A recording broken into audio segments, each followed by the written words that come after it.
Hey people, in today's video we'll be learning how to make AFANG soup. If this is what you've been interested in, stay tuned. This is me basically seasoning my goat's meat with onions, seasoning cubes and salt. You allow it to boil. I added my dry pepper. You allow it to boil for like 10 to 15 minutes. Let the water from the meat come out before you can now add your own water. Okay, now the meat has boiled to an extent, and this is me adding my stockfish, and I'll allow it to boil again for like 10 minutes or so. So in AFANG soup, you don't need to add too much water, so you need to be careful with what you're doing. And after that, I proceeded to add in my dry fish because the meat is tender now.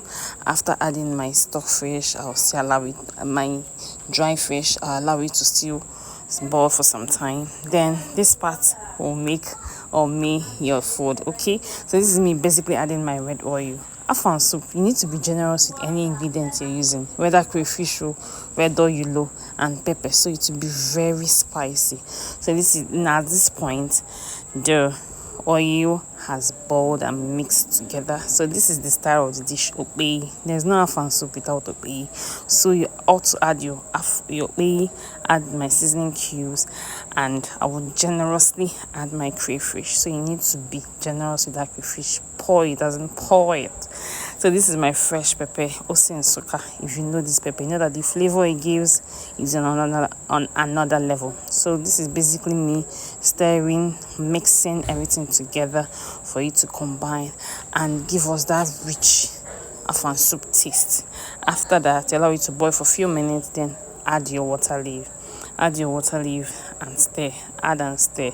You allow it to just boil for like 2 minutes. This is vegetable, so you don't want to overcook that vegetable. After adding your water leaf, this is just me adding my water leaf. The water leaf was a lot. So another thing is knowing the ratio of water leaf to AFANG. That's the occasion you need to use so that everything will still come out banging right. Do you understand? So this is me also adding my grinded AFANG. That's my grinded okazi. That's what we call it in my own language. So after adding it, this is another part that will make your AFANG soup to bang and hit right. At this point, you add your red oil, you add your crayfish, you add your seasoning cube, you add your salt, stir to combine, and your soup is as good as done. When I mean done, follow this recipe and you come back and thank me later. If you're gonna try this, please do well to let me know. Okay, don't forget to like my channel, don't forget to like my video, subscribe to the channel. If you find this video interesting, and if it's something you're gonna try, let us know. See the AFANG soup now, see everything is coming out so yummy, delicious, sumptuous. Which side dish are you going to be pairing this with? Fufu, gari, which swallow? Just tell us the swallow you'll be pairing this with in the comment section. And our soup was as good as done. Thank you guys for watching. Don't forget to like, subscribe, and I'll see you guys in my next video. Bye. Just look at the lushness of the soup. So yummy, so delicious, and the meal.